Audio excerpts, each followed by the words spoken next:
సూర్యున్నే బొట్టుగా పెట్టినవు, బళ్ళాన్నే చేతిల బట్టినవు, మహమారి తలలే నరికినవు పెద్దమ్మ, నరకానికి దుష్టుల ధరిమినవు.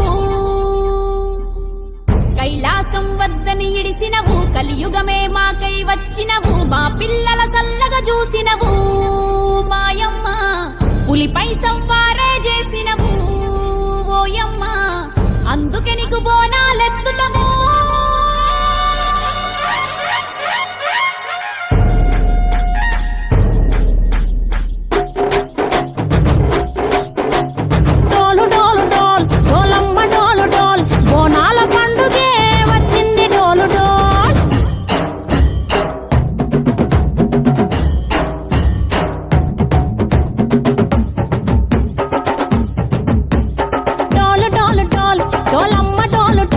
బోనాల పండుగే వచ్చింది డోలు డోల్.